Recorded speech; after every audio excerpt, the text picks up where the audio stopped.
संगत जी, प्यार से कहना दान निरंकार जी। सत्संग में सभी ने जो हृदय के भाव हर एक संत के श्रवण किए, वो भाव यही कि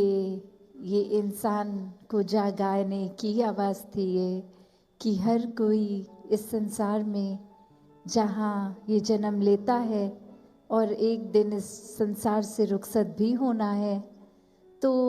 ये जीवन जो है इसको कैसे जीना है। अपने सारे कामकाज, कर्तव्य, रिस्पॉन्सिबिलिटीज़ को निभाना तो है ही, पर सबसे पहले अपने आप को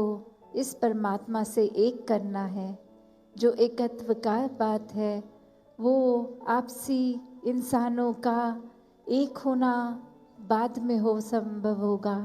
पहले अपने आप को इस परमात्मा से एक कर लें और फिर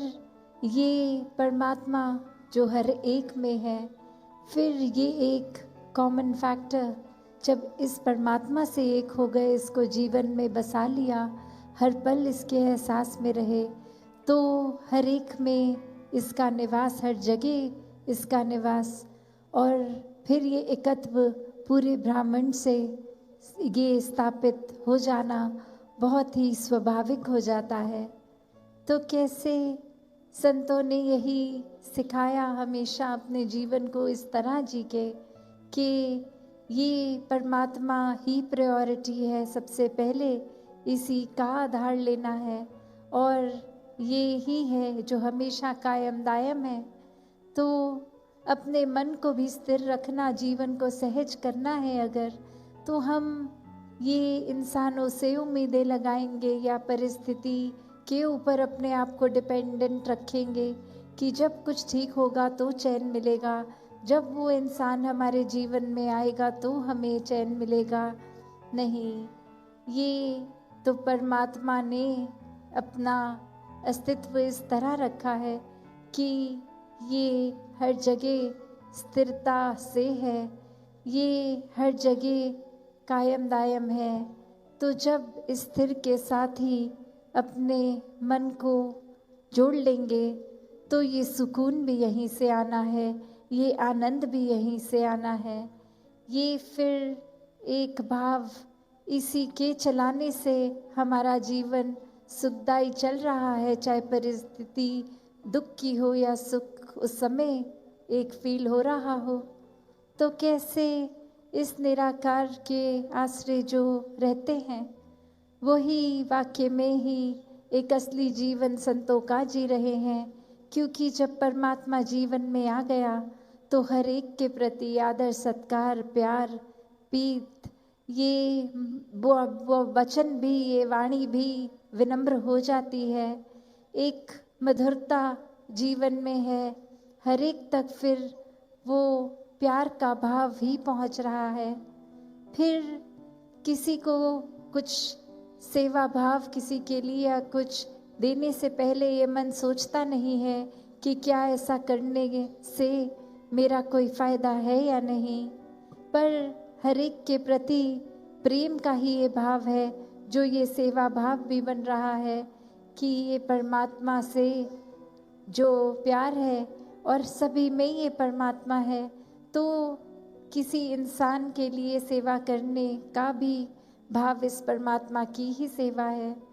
तो ऐसे ही भावों को जब मन में रखते हैं, और यही शिक्षा कण कण से भी मिलती है कि ये संतों का जीवन हर एक के लिए है, ऐसा ही जीवन हमारा होना चाहिए। जैसे ये सूरज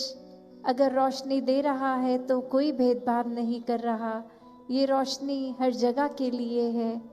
वो हम पे है कि हम आंख बंद करें या कोई चीज़ से वो रोशनी को ब्लॉक कर दें तो वो हम तक नहीं पहुंचेगी, पर इसका मतलब ये नहीं कि सूरज अपना काम नहीं कर रहा। ये भेदभाव नदियाँ या प्रकृति की कोई भी ऐसी चीज़ नहीं करती कि हम समाज के किसी एक वर्ग के लिए ही हैं, दूसरे वर्ग के लिए नहीं हैं। ये फल फूल पेड़ अपने लिए नहीं उगाते हैं, ये पक्षियों के लिए, इंसानों के लिए, जानवरों के लिए है। तो अपने लिए ये स्वार्थ होकर नहीं जीवन जीना। ये संतों ने जहाँ सिखाया कि कैसे हम अगर उस तरह भी देखें कि काम जिस चीज़ का जो है वो अपना बखूबी वही काम कर रहा है। अगर हम उदाहरण के तौर पे देखें कि अगर एक पेन हो, कलम हो, वो अगर किसी स्टूडेंट के हाथ में है तो परीक्षा के समय वो एक एग्ज़ाम शीट वही कलम लिखेगा, और जब वो एग्ज़ाम ख़त्म हो गया, अगर वो घर जाकर अपने किसी परिवार के सदस्य को वो पेन दिया जाए जो व्यापारी हो पेरेंट्स में, तो वही कलम चेक साइन करने के काम आएगा। फिर वही कलम है अगर किसी लेखक के हाथ में है, कहानीकार के हाथ में है, तो वो एक कल्पनाओं से बने वो कागज़ भर जाएंगे उस कलम द्वारा। तो बात क्या है इसमें कि क्या वो पेन फ़र्क करेगा कि नहीं, मैं तो सिर्फ तभी चलूँगा जब किसी स्टूडेंट के हाथ में हूँ, पर और किसी के हाथ में होने से मैं अपना कर्म ही छोड़ दूँगा।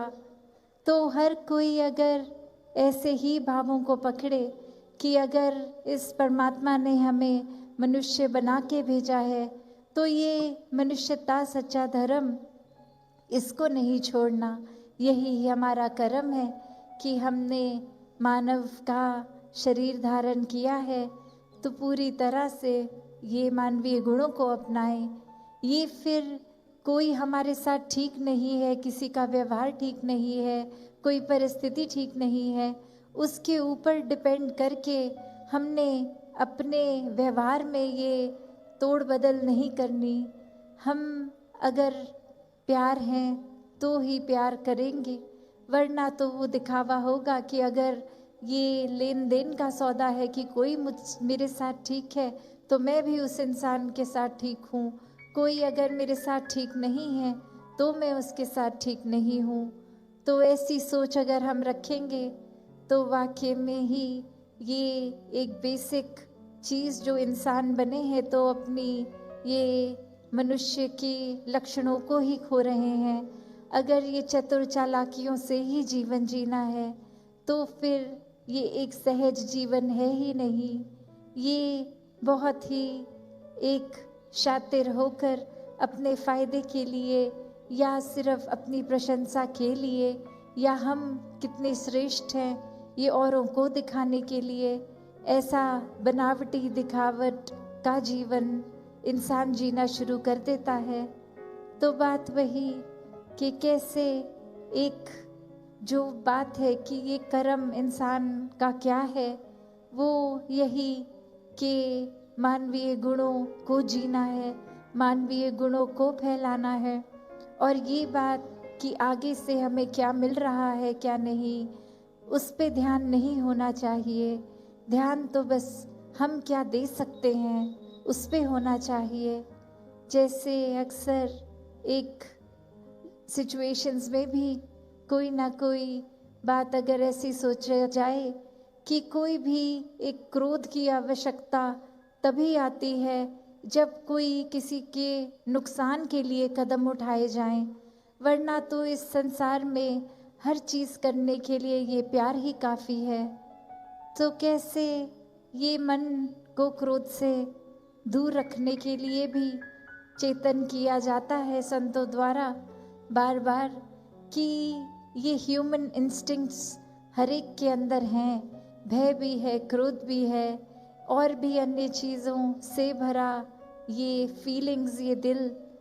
तो कैसे अगर हर एक के सामने जब कोई परिस्थिति है तो वो क्रोध होते हुए भी वो क्रोध को काबू करने की बात, उसको चैनलाइज करने की बात,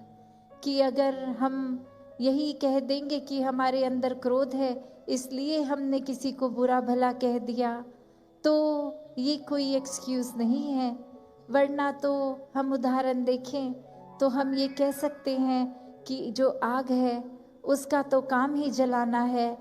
पर हम अपने घरों में भी देखते हैं जब वही एक आग के ऊपर कोई तवा रख दिया जाता है तो आटा रखने के बाद वो एक चपाती ये फुल्का बनता है, वो आटा जल नहीं जाता, तो कैसे वो आग को भी एक चैनलाइज किया जा सकता है। तो बात वही कि हर कोई चीज़ इस पूरे संसार में अगर हम उस नज़रिए से देखें तो निराकार से ही जोड़ती है, क्योंकि हर चीज़ में निराकार है।